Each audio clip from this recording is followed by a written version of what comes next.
Most costly home problems don't start on the inside of the house. In my 30 years in doing this, I take a quick walk around the house and I identify a lot of issues right away. If I don't see things that I like, I won't even go inside. We're going to go through 7 things that are really important to look at, and this walkthrough will save you time and money. Roof lines and shingles, very important. So when you're doing your walkthrough, take a quick look up and really look at, does the roof look like the ridges look tight, the shingles aren't curled, everything looks uniform, you don't see a lot of waviness. You just don't want to see things that look like sagging for sure, where maybe there's structural issues. And if you do start to see stuff like that, you might want to look inside the attic to see if there's maybe some soft spots, maybe a failed truss, things like that. Those things can cause money and they can cause a lot of issues down the road. Number 2, siding and your wall flatness. You want to do these walkthroughs with daylight. You can see any kind of inconsistencies, waving, bulging, those kind of things are really important to look at. Take a walk around the house. If you're seeing that kind of stuff, everything should look tight. Joints should be tight. Everything should be nice and consistent. If you see a lot of waviness, that's an indication that it was a poorly installed. Even go up to the siding and just give it a little movement horizontally, because you do want a little bit of play in there, just for some expansion, contraction.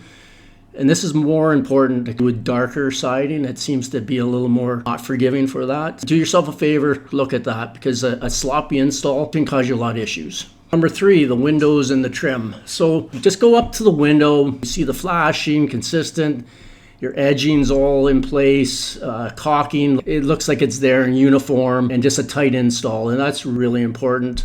And of course, this is all exterior that you're looking at, and that's probably one of the most important ones right there is your exterior walkthrough.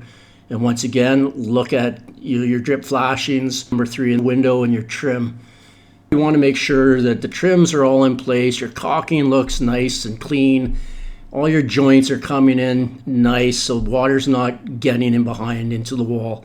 And the other thing you do want to look at is your sills are sloping away from the window. You want everything shedding away, because once water starts finding its way, that's a problem. And it is common, so keep an eye out for that.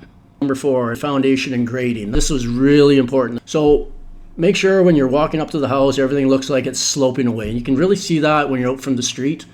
You can see everything is grading away, and that's really important. And your driveway, make sure that's sloping back to the road. You don't want that pulling back. If there's a garage, pulling back into the garage, and I've seen that a lot. So look at that, but also, when I'm talking grading, your eaves troughing, your downspouts, and make sure they're channeling the water away from the house. Once again, if that starts pooling up against the foundation, that can create a lot of problems. I grew up in a house that actually had no eaves troughs, so the water would come off the roof down to the side of the house, build up, freeze thaw, started causing huge issues and a lot of money and a lot of damage. So keep an eye out for that. Your soffit and venting is your 5th one. Definitely look at that. Make sure there is soffit and venting. Older homes, a lot of times, they just lack that. And you really want to make sure you got airflow going into the attic. And that's one of the main ways it does get through it. But also pieces missing, inconsistencies. You want to make sure, first of all, you're not getting rodents coming in there. Don't want missing pieces for that reason. But you also want to make sure that the elements and the air is flowing. And number 6, transitions and penetrations. And anywhere where you have a penetration coming through your wall, like a hose bib, lighting, if they're not obstructed, damaged, keep an eye out for that. That's really important. It's often overlooked, but it can cause you a lot of issues down the road. Anything that's going through the wall, make sure it's properly caulked, properly flashed out, so the water's not coming back into the wall. Your siding on your building is just there to protect. So the more protection you give it with caulking or flashing and that, it's just going to keep the moisture out. Moisture will get in at times, but a good wall system will shed it, and that's the purpose of it. Do a quick walkthrough, look at all the different penetrations for your furnace, all those things. Make sure everything looks tight and clean. And number 7, and this one you can look outside but also inside, and that's your windows. And if it looks blurry or foggy from the outside, most windows are double or triple pane. What happens with a failed unit is moisture is getting inside, and as moisture build up, it starts to look foggy, like I said, and you've lost your argon fill or whatever, it's now it's a failed unit, which is a problem. You will have to replace it. But if it does look foggy and inconsistent from the outside, when you're inside, it looks like moisture usually where you can wipe it, but you can't. And that's called a failed unit. So I hope these help you out. If you're looking to build or if you're looking to buy, save yourself a lot of headaches and do an exterior walkthrough. Go with somebody that might be able to identify, someone with good eyes, good attention to detail. It can save you a lot of money down the road.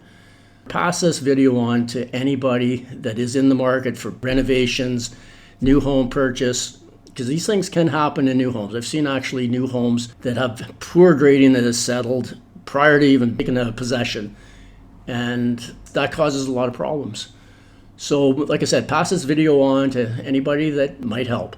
Come visit my website at scottgrosel.com. I have a lot of information that somebody that's doing a renovation, looking at building, I've got a lot of information on there. I've been doing this for 30 years, so come check it out. Thank you.